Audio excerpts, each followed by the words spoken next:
Hi again. In the last video, we reviewed the main concepts of quality management and defining quality standards for a project. Then, after analyzing project documentation and a conversation between PETA and stakeholders, you helped solidify a list of quality standards for one of Sauce and Spoon's project deliverables. Once the quality management plan is underway with clearly defined quality standards, you're ready to measure against your standards and can finally begin implementing the project. Since the last activity, PETA and her team have begun implementing the tablet rollout. Both of the restaurants that were selected for the pilot have had tables outfitted with tablets. The staff has been trained, and guests have been placing their orders using the new tablets. In this video, we'll discuss the importance of evaluation as it relates to the project's quality management plan, specifically quality assurance. Remember, quality assurance consists of reviewing processes to evaluate whether or not your project is delivering an acceptable level of quality.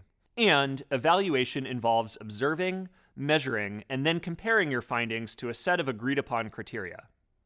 This could be your quality standards or the overall goals of your project. Coming up, you'll create evaluation questions as part of the QA process so that you can measure how well your project is meeting the established quality standards. Understanding how to create strong evaluation questions will give you the tools and skills you need to measure the success of your project throughout the project lifecycle.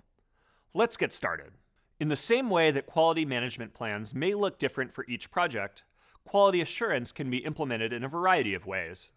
Some examples of quality assurance are beta testing, internal checklists, and feedback surveys. Each of these methods allow you to evaluate and measure how well your project is meeting its goals.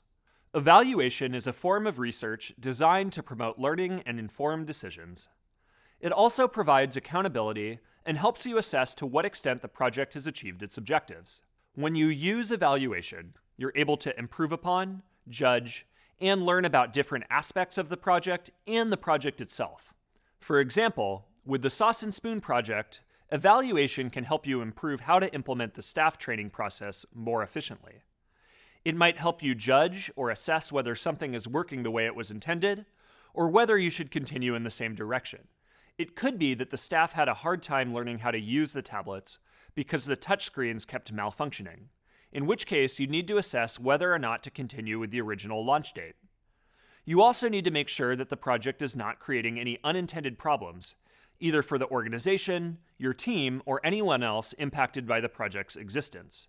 For example, you'll need to assess when the best time for tablet installation is. If you schedule tablet installation when the restaurant is open, that might create a negative dining experience for restaurant guests. By reflecting on areas of improvement and judging how certain aspects of the project performed, you learn what things made the project run as intended, how it can be replicated, and how challenges can be overcome in the future. Your evaluation may have a single focus, like identifying what needs to be improved or judging whether a project or process should continue in its current format. Regardless of your goals, your evaluation will ultimately allow you to assess all three of these areas of improvement and lead you to a better understanding of the overall success of the project, as well as its impact on and benefit to the organization. Okay, so now that we know why evaluation is used in project management, let's get into the evaluation process so that you know how to carry out an evaluation and get the information you need. In order to identify what you really want to know about your project, first articulate why you're evaluating. Understanding your why will shape the types of questions you ask about your project. This goes back to improving, judging, and learning. Even though all three of these will be addressed to some degree, certain aspects will have a more specific focus for evaluation. You can narrow down what to focus on by reviewing both the project goals and organizational goals and determining how the aspect you're evaluating connects to one of these goals. Let's discuss an example. The Sauce and Spoon project has just reached one of its last milestones, the completion of 3 key deliverables that are required for project launch testing. Those deliverables are installing the tablets, integrating the tablets with the POS system, and training the staff to use the tablets. In an upcoming meeting with stakeholders, PETA will need to provide an update on the project's progress and share an evaluation of this milestone. It's important for PETA to share this evaluation since it will inform stakeholders on future phases of the project and beyond, including a tablet rollout at 2 more restaurant locations. So PIDA's why is judging the quality and performance of the tablets and identifying ways to improve the training process. Once you've decided what your reasons for evaluating are, you're ready to write out your evaluation questions. An evaluation question is a key question about the outcomes, impact, and/or effectiveness of your project or program. There are 2 main categories of evaluation questions: questions that ask how you can make improvements, and questions that help you measure and compare. Questions that help you improve sound like this: how can we improve? What is working and what's not working? Which goals are being met? Who is benefiting?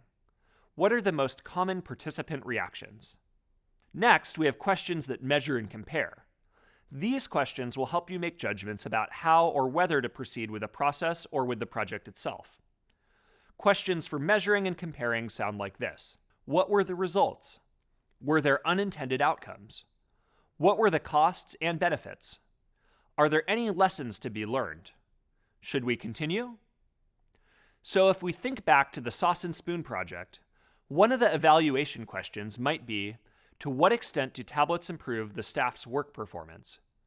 If you keep in mind the overall goals of the project, you'll be able to write effective questions that generate the type of data you want. Effective evaluation questions meet the following criteria. They address stakeholder or user values, interests, and concerns. They relate to the purpose of the project and of evaluation. They're worth answering and are important for the project and beyond, and they're practical and feasible to answer with available resources. Amazing job. Let's review some of what we've learned so far. Evaluation is a form of research designed to promote learning and informed decisions. It also provides accountability.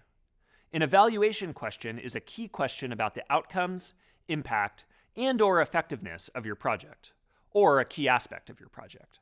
And there are 2 main categories of evaluation questions: those that ask how to make improvements, and those that help you measure and compare.